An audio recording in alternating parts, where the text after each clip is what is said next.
আমি স্পষ্টভাবে বলতে চাই, আমাদের রংপুর 3 আসনে যে সকল শহীদ পরিবার এবং আহত আছে, আমাদের মাননীয় সংসদ সদস্য রংপুর 3 আসনের এমপি মহোদয় জনাব বেলাল স্যারকে বলতে চাই, আপনি কি একটাবারও আমাদের এই জুলাই শহীদ পরিবারের বাসায় গিয়ে কি খোঁজ নিয়েছে?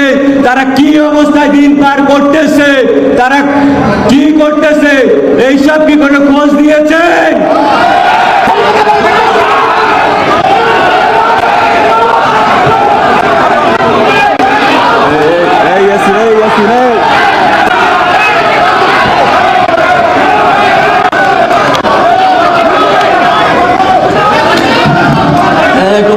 জুলাই যোদ্ধা আজকে আমরা এখানে যেখানে দাঁড়িয়ে আছি, এই অর্জন শুধু কারো একার অর্জন না, এই অর্জন সকলের।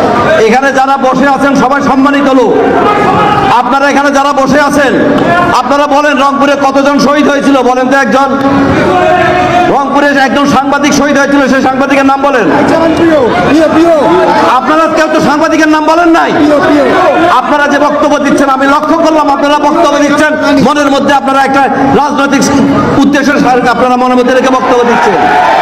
এটা তো কোনো রাজনৈতিক দলের একা। এই জুলাই যুদ্ধ, আজকে জুলাই যুদ্ধ হওয়াতে আমি 17 বছর এডিশনাল এসপি ছিলাম। এখানে পুলিশ কমিশনার ছিল একজন ফ্যাসিস্ট, সে আমার জুনিয়র হওয়া সত্ত্বেও আমি কিন্তু এডিশনাল এসপি ছিলাম। আমি ডিএসপি প্রমোশন পাই নাই। আমার ফেসবুকে ঢুকলে আপনারা দেখবেন জুলাই 3 তারিখে আমি ফেসবুকের প্রোফাইল পিক লাল করে দিয়েছিলাম। জুলাই 4 তারিখে আমি আমার ফ্যামিলি নিয়ে রাজপথে ছিলাম।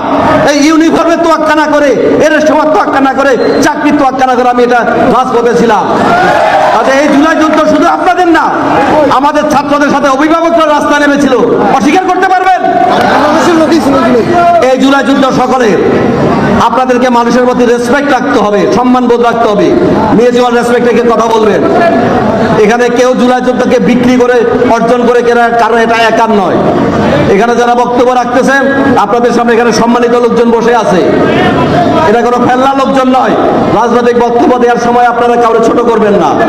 আপনারা তো এখানে বক্তব্য দেবেন নিরপেক্ষ দৃষ্টিতে এবং সুন্দরভাবে বক্তব্য দিবেন সম্মান রেখে। আপনার রাজনৈতিক মাঠে আপনারা রাজনৈতিক বক্তব্য দিবেন। এখানে কোনো রাজনৈতিক বক্তব্য কাউকে ছোট করে, কারো অসম্মান করে বক্তব্য দিবেন না।